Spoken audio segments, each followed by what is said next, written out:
Flore. I'm the Dean of the College of Liberal Arts and Sciences, and we're getting started a little bit late, so I'm going to make my remarks very brief. I'm very happy to introduce our final installation of this year's lecture series on Haiti.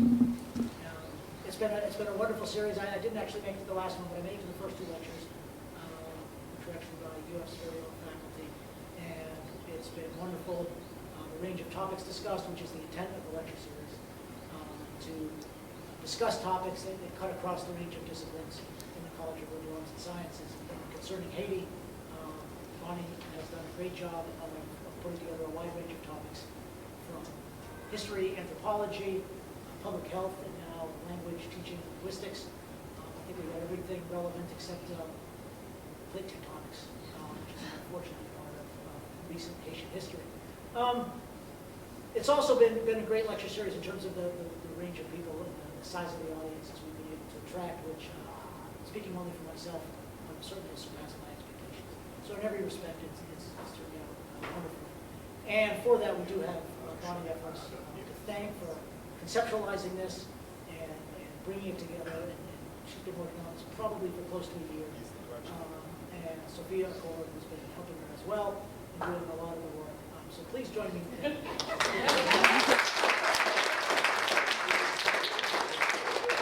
that, let me introduce Bonnie Efforts, who will introduce our panel.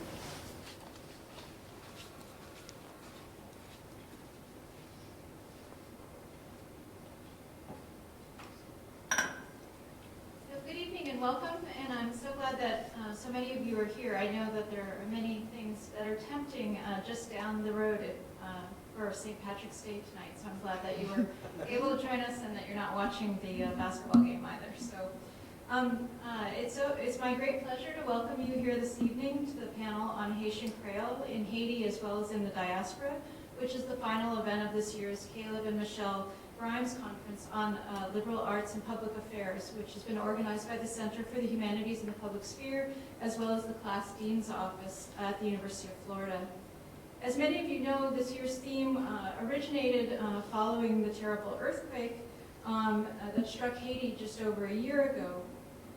Over the course of the semester, many of you have been at events that have touched upon the challenges that exist to recovery faced by Haiti, whether related to public health issues like tuberculosis, malnutrition, and cholera, or man-made problems like deforestation and governmental corruption.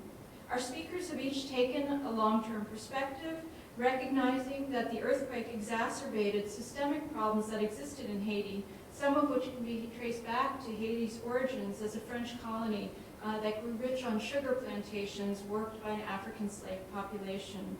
What has become very clear from the lectures we've heard over the course of the semester is the daunting battle that's faced by the population of Haiti in rebuilding their country, which rests on a complex web of factors. No single problem has a single solution, and it thus needs to be considered from many different perspectives. While we've seen that there's much to despair of in facing Haiti's current challenges, there's also great hope, whether it's inspired by the efforts led by Haitians themselves or by Haitians living in the diaspora, returning to Haiti, or with NGOs, for instance, that of Partners in Health, which we heard about a couple weeks ago.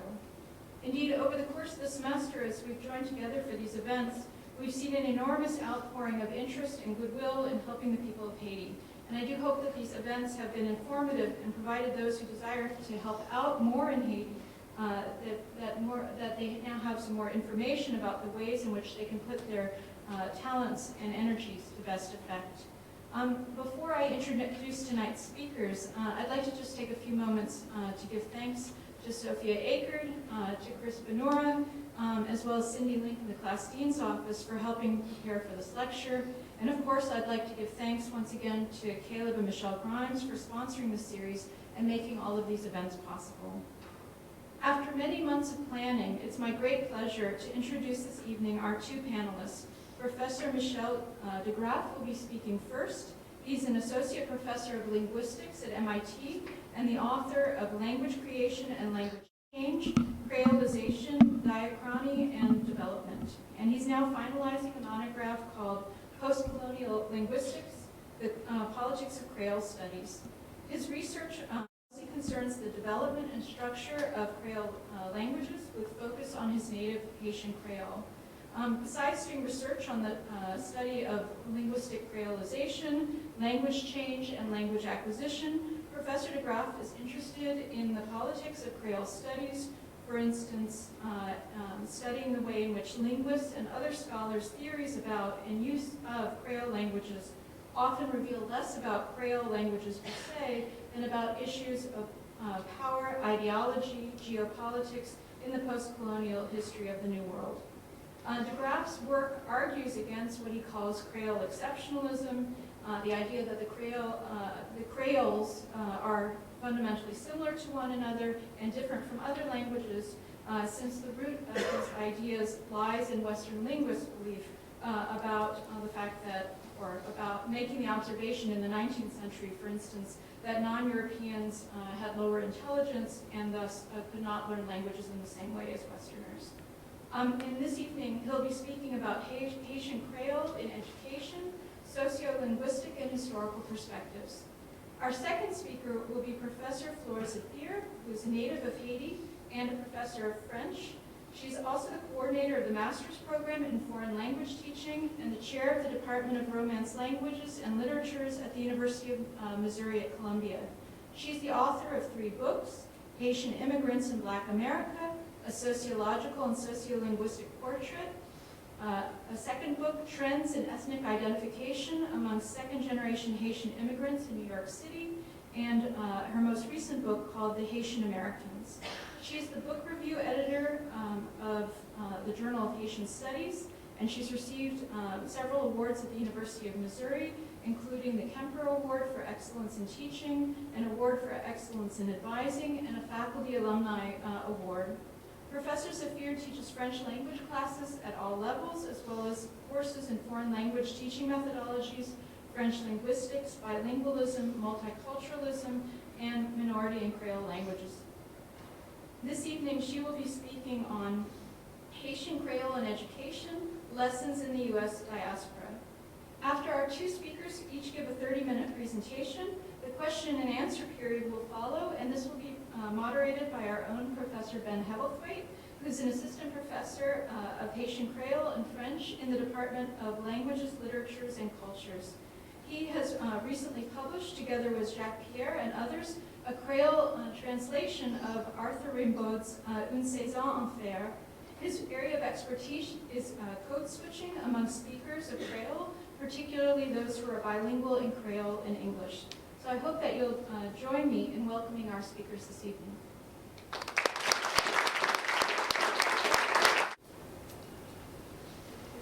I want to thank each and every one of you for coming out this evening. I know this is 7, I like that time better. But in reality, I know it's 8 o'clock, so I am very thankful that you guys are here and make an effort to come and listen to us as opposed to basketball.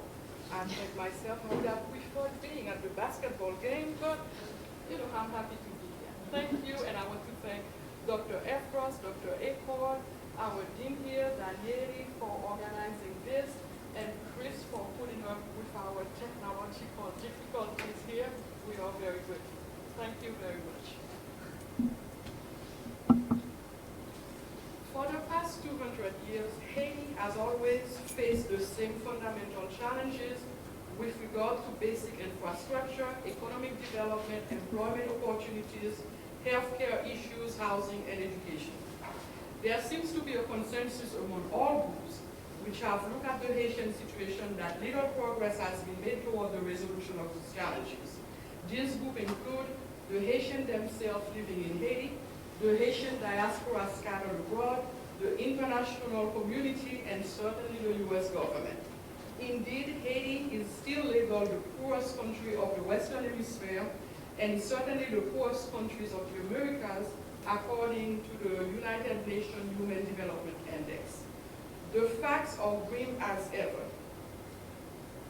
A population of almost 10 million people lives in a total area of 27,750 square kilometers, of which close to 3 million live in the capital city of Port-au-Prince.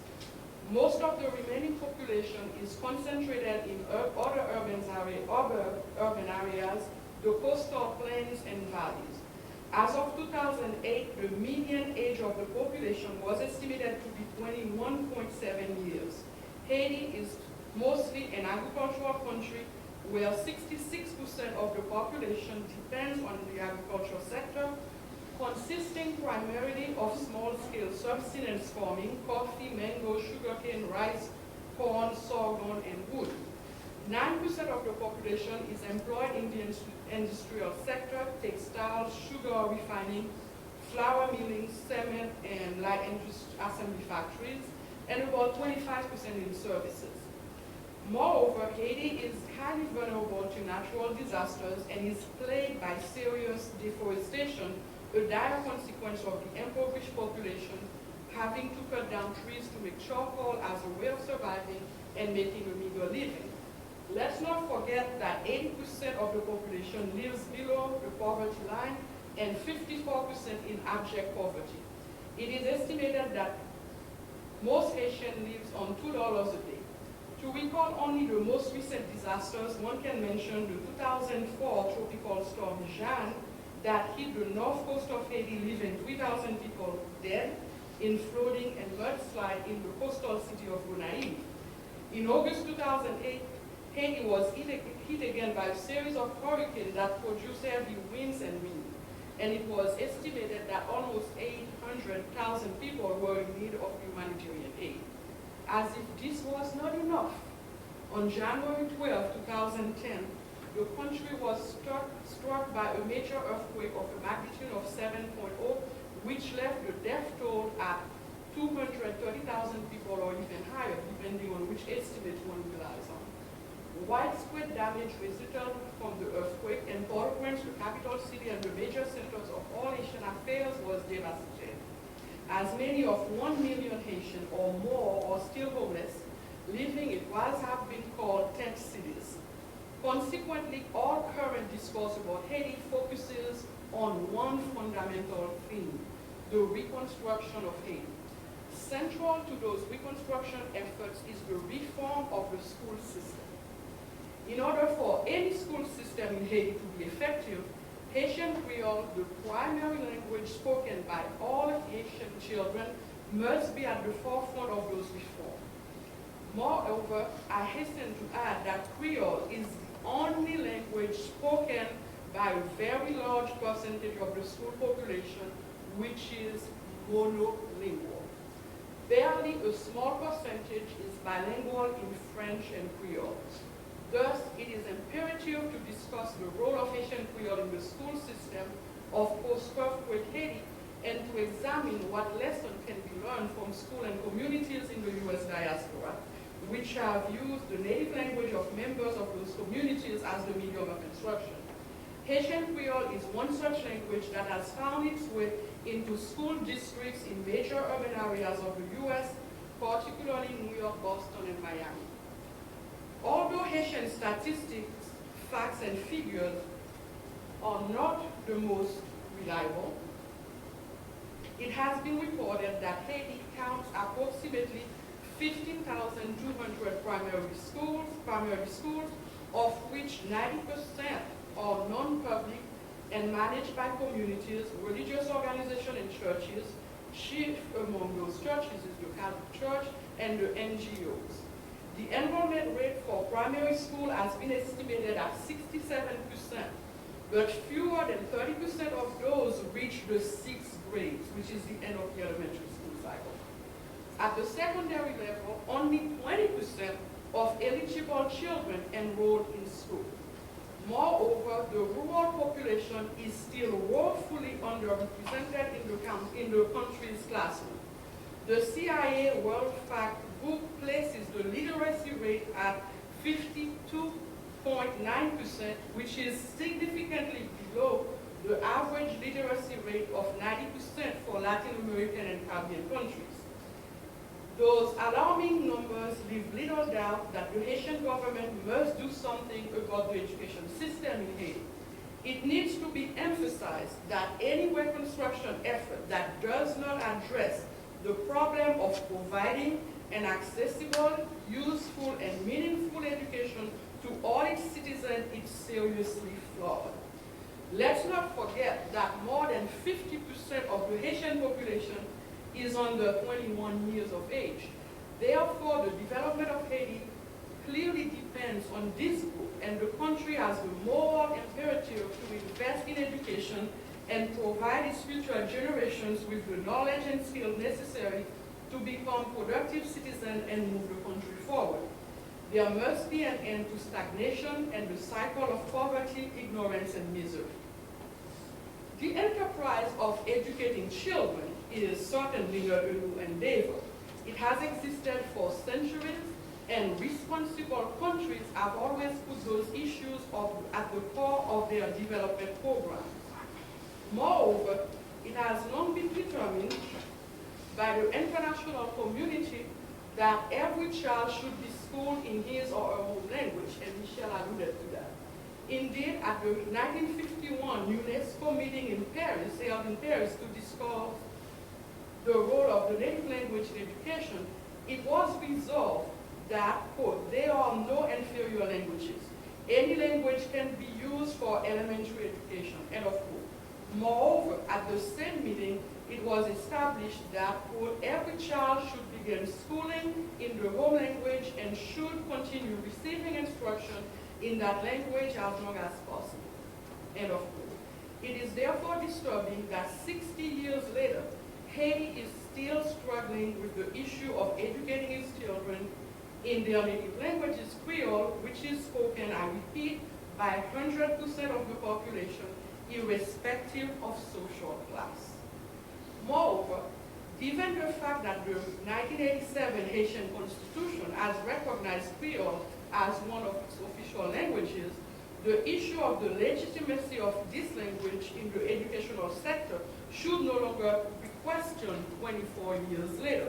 Now, through Michelle's presentation, we know why that's still the case.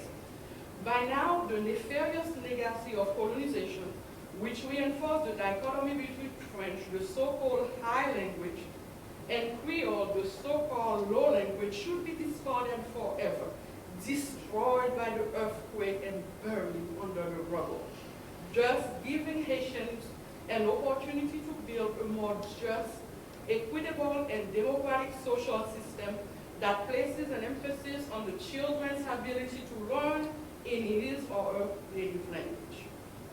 In this discussion of the role of Haitian Creole in the school system of post-earthquake Haiti, one can benefit from taking a closer look at how countries such as the United States, which incidentally is heavily involved in the reconstruction project of Haiti, have dealt with the language issue of non-English speaking immigrant children in education. The education of non-English speaking immigrant students in the United States is not a recent challenge. Indeed, population shifts in this country, have resulted in a virtual flood of students in public school whose needs could not be met without instruction in the native language and, of course, English. Therefore, bilingual or dual language education has been proposed as a way to address this growing problem. And in 1968, the first Bilingual Education Act was passed. It was at that time mostly directed towards Spanish-speaking groups in the southwest of the United States, Mexican in particular.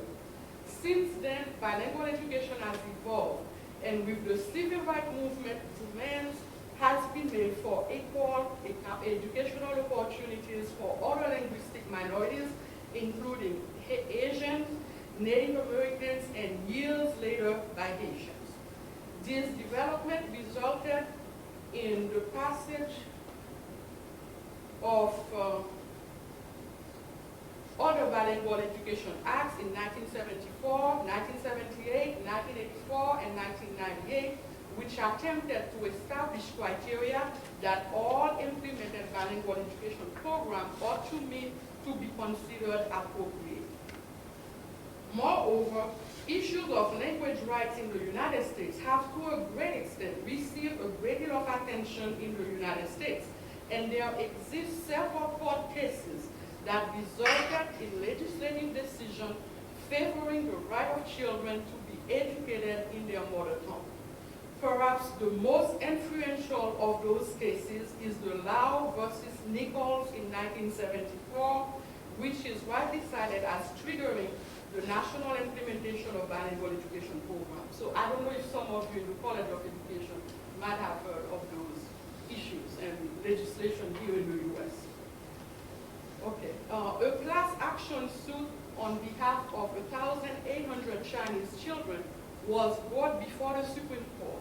The San Francisco Board of Education was sued for not providing these Chinese students with an equal education since there were no programs designed to meet their linguistic needs.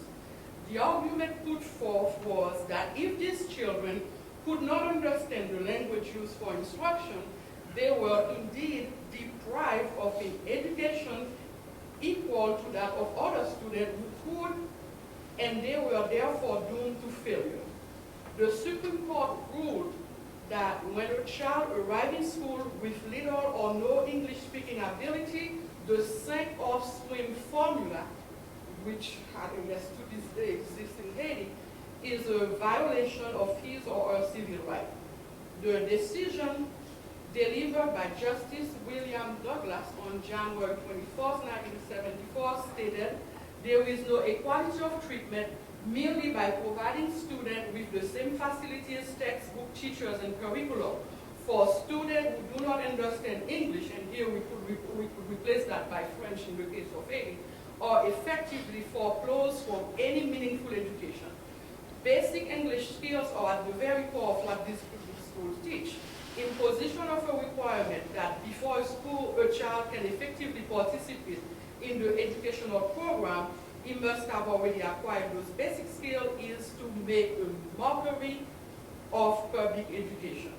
We know that those who cannot understand English are certain to find their classroom experience totally incomprehensible and in no way meaningful. And that's what is happening in Haiti. If instruction is delivered in French, a language they don't understand, therefore the classroom experience is totally incomprehensible and in no way meaningful. Based on this decision, non-English speaking children became entitled to an appropriate education that met their linguistic needs.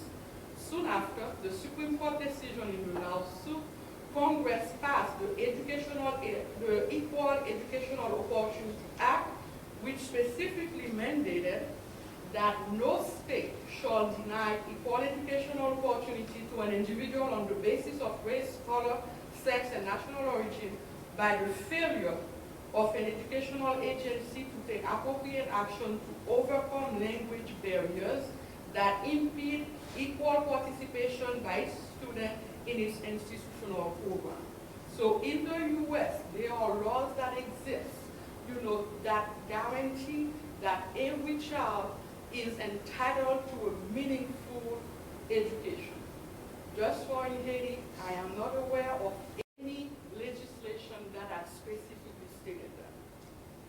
Consequently, in the US, bilingual education surfaced as a prominent civil rights issue and came to be regarded as a way of redressing injustices toward minority children who were, until then, left to sink or swim in English-only classes, to succeed or drown in a sea of indifference.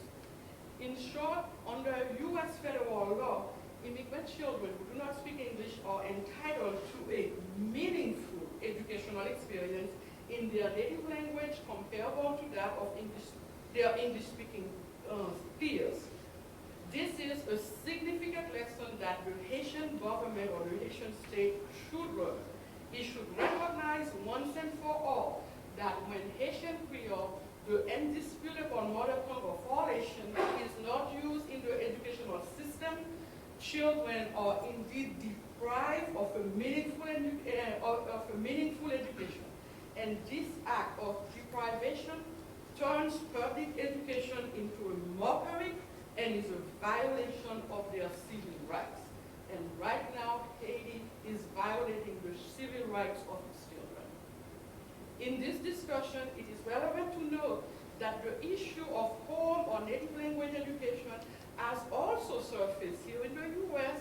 with regard to American children, namely African-American children. And those children, they speak a variety of English, which has been called by various names. African-American English, African-American vernacular English, and lately, Ebonics. The literature of African-American in the U.S. school system convincingly reveals an alarming rate of failure on the part of this American segment of the U.S. school population. And various work with Bow, Kozol, and lately the Oakland United School District issue. In this context, two fundamental questions have been asked. Do schools take into account the linguistic and cultural background of these children, accept and use them as a basis for learning and teaching? Question two, is the home language valued in education? The extensive literature on African-American education suggests that the answer to all these questions is no, and the schools have historically failed to provide African-American students with a meaningful education that can prepare them for academic success. Indeed, over the years, well-publicized African-American educational events have pointed to the conclusion that the exclusion of the home language was, to a great extent, responsible for the high failure rate of African Americans. Two such cases are the King case in Ann Arbor, Michigan, and the Oakland Unified School District case in California. So I don't know how many of you are aware or knew about those cases. Central to both cases was the importance of African English in the education of this particular group of students. In both cases, parenthetically, I would mention that William DeBord and Michelle DeGraff studied with him at Penn, where a person would testify in both cases 20 years apart on behalf of African-American children. Okay, the first case. In 1997, the Martin Luther King Jr. elementary school children, through their mothers and the Student Advocacy Center, filed a lawsuit against the Ann Arbor School District, stating that the board failed to determine whether their learning difficulties stem from cultural, social, and economic deprivation, and to establish a program that would enable them to overcome these barriers that prevented them in varying degrees from making normal progress in school. After hearing all argument, the presiding judge, Charles W. Joyner, focused the case around the question of equal educational opportunity. He ruled in favor of the plaintiff in their allegation that the children's language, African-American English, was sufficiently different from the English commonly spoken in the public school to constitute a language barrier, which impeded these students which impeded these children's equal participation in the Martin Luther King Jr. elementary school instructional program. In fact, it concluded that the Ann Arbor School District was at fault for not educating its teachers about Black English. So in Haiti, you can say that the school system, the Board of Education, is at fault for not educating teachers about Haitian Creole. Now, the judge ruled the failure of the defendant board to provide leadership and help for its teachers in learning about the existence of Black English as a home and community language of many Black students, and to suggest to those same teachers ways and means of using that knowledge in the teaching of Black children in connection with reading standard English is not rational in light of existent knowledge on the subject. And I would argue in Haiti, in light of all the knowledge we have about Haitian Creole, the Board of Education is irrational for not doing Haitian education in Haitian Creole. If a barrier exists because of the language used by the children in this case, it exists not because the teachers and students cannot understand each other, but because in the process of attempting to teach the children how to speak standard English, and this is my emphasis here, the students are made somehow to feel inferior and are thereby turned off from the learning process.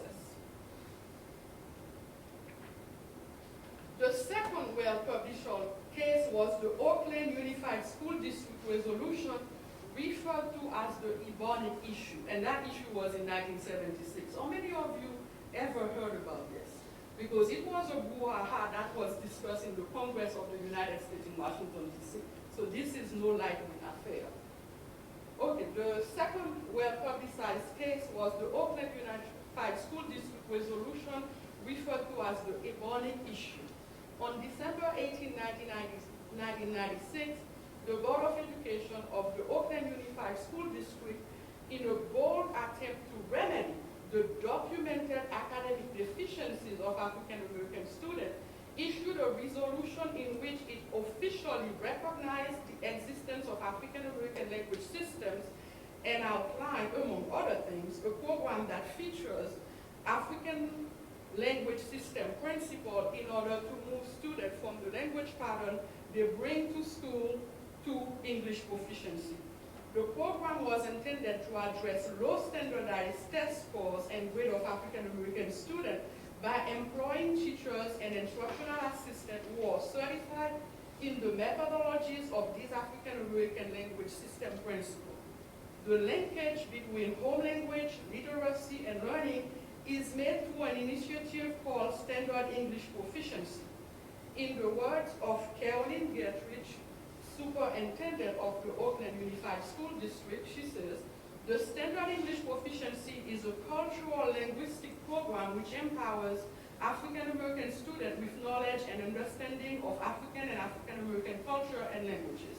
Classroom instruction demonstrates the differences in the language spoken in the student home and standard English. The teacher and school community embrace the language the student bring to the school, to the classroom, and build a bridge to standard English. Both of these cases recognize that the use of the home language was critical in the success of children in the educational system. They attempted to put to rest the old fallacious and divisive distinction between so-called low and high languages or language varieties. Shortly after this Ebonic issue in Oakland, California, the Linguistic Society of America issued a resolution in January 1997 that stated that, in fact, that's the full resolution. I don't think you guys can read it, but this is the part that I'm holding here. In the resolution, they stated that all human linguistic system, and that is true for Haitian Creole, spoken, signed, and written, are fundamentally regular. This is another lesson that Haitian educators in Haiti could take from the case of African Americans in the U.S. educational school system. When the home language is not used and valued, failure is likely to be the result of the educational experience. The presence of a large number of Haitian Creole speaking immigrant children in major cities such as New York, Miami, Boston, and Chicago since the early 1990s resulted in the need to introduce Haitian Creole in the U.S. bilingual educational programs. At one time in the 1990s, Haitian students make up the third largest minority group in New York City after Latinos and Asians. And Haitian Creole was, after Spanish and Chinese, one of the leading languages in the city's bilingual programs. Asian educators forcefully argued that Haitian Creole, argued that Haitian children, like their Latino and Asian peers, were entitled to being taught initially in their native language, and that any refusal to provide bilingual education program for them constituted a violation of their civil rights. Subsequently, Board of Education started allocating funds to Haitian bilingual education program, and various teacher education programs were created to train Haitian teachers in bilingual education. For example, many such programs were established in the City University of New York, City College, for example, as well as Columbia University, Long Island universities, others throughout the country, and Indiana University certainly was one of them, perhaps one of the premier one in training bilingual education teachers. The Haitian Bilingual Education Technical Assistance Center, known as ABETAC, was established at City College in 1993 with funding from the New York State Department of Education under the leadership of renowned Haitian American educator, Dr. Carol Joseph, to provide services aimed at improving the education of Haitian students by working with administrators and teachers of school where there were a significant number of Haitian students. The ABETAC still functions, and in 2003 it moved to Brooklyn College, where it operates and continues to serve the need of the Haitian population. In fact, several teachers who originally worked with the bilingual education program in New York City subsequently relocated to Miami and helped establish such program in the Miami-Dade County public school system. Time does not permit me to provide a full assessment of this program and to discuss the obstacles they had to surmount in the course of their existence related to language attitude that Michelle touched on, Haitian Creole material, Michelle talked about that fallacy of Creole material, and adequate funding, among other obstacles. But suffice it to say that many Haitian Americans have benefited from such programs and would readily admit that they would have sunk without them. Perhaps the most successful product of Haitian bilingual education is renowned Haitian American writer Edwidge Dantica. She had relocated to Miami. I'm sure you know who she is. She attended public school in New York, Brooklyn, New York, a product of bilingual education when she arrived in the United States at the age of 12. So she can provide testimony for what bilingual education did for her and was not an impediment to her learning what is called standard American English. She is a prolific, prominent Haitian American writer who writes in English, and her work has been translated in other languages. One of the major principles associated with bilingual education and so-called minority education in the United States is that of empowerment. This principle should guide educational reforms in Haiti, which in Haiti's case pertain to majority education, not minority education. In the US, we talk about minority education, but in Haiti, we are not talking about minority education. We are talking about education for all. So remember that. It bears repeating that all Haitian children in Haiti are Creole speakers, every single one of them. Now we said that there might be 10% who are also bilingual, French and Creole, but all of them, irrespective of social class, they are Creole speakers.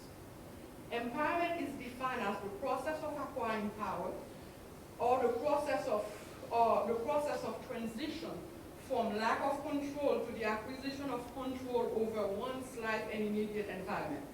Education in the native language is seen as a way to empower students, and this process of empowerment is fundamental to academic success. The vital role that the native language plays in the meaningful education of children is beyond questions. And numerous studies exist that attest to the merit of home language instruction. I can refer you to the work of Fishman, Akuta, James Cummings. I understand he was on this campus last year, so I'm not making this up. You heard him with your own 2 ears. Henry Trueba, among others. Fishman vigorously asserts that a minority student who is confident and recognized in his more intimate primary group membership relates more positively both to school and society, and as a result profits more from schooling. Casanova, in the same vein, contends that, quote, over and over, we find evidence that native language competence appears to contribute rather than distract from academic achievement. And he adds that there doesn't appear to be any evidence to the contrary. So the native language instruction works. Trueba himself, he persuasively asserts that the use of the home language facilitates children's ability to develop critical thinking skills because knowledge is best processed through a well-known language. He further argues that cognitive skills, which is the ability to handle learning tasks and to process knowledge effectively, can be best acquired through the language best known, and those skills can be easily transferred to a second or a third language. Moreover, research exists that focuses on the positive effects of bilingual education for non-English speaking children. Several researchers refer to empirical evidence showing that bilingual education does not delay the acquisition of English. In fact, all the researchers who have looked at the question, they assert that functional bilingualism can be achieved at no expense to English, and they warn that it is erroneous to think that the native language and English compete for limited mental state in the bilingual child's brain. As Crawford correctly remarks, quote, if research on bilingualism has demonstrated anything over the past 20 years, it is that there are no shortcuts to English proficiency. Further, with regard to cognitive abilities such as metalinguistic awareness, many bilingual children are found to have greater control of internal language processing and to develop a more analytical orientation to language by organizing their two language systems. This facilitates earlier reading acquisition, which in turn can lead to higher levels of academic achievement. In short, research on bilingual education has clearly demonstrated that instruction in the native language is justifiable for the following reasons. 1, home language instruction enhances self-concept. 2, concept and skill learning the first language transfer to another language. 3rd, home language development facilitates second language acquisition. And 4th, proficiency in 2 languages has positive effect on achievement. The school system of post-earthquake Haiti needs to capitalize on the role of Haitian Creole in enabling it to provide an accessible, useful, and meaningful education to all of its citizens. The mistakes of the past can no longer be made, and the prejudices of the past can no longer be tolerated. When it comes to language discrimination, low versus high, post-earthquake Haiti need to have a zero-tolerance policy. Haitians must seize this opportunity to rebuild schools where all children's success is paramount.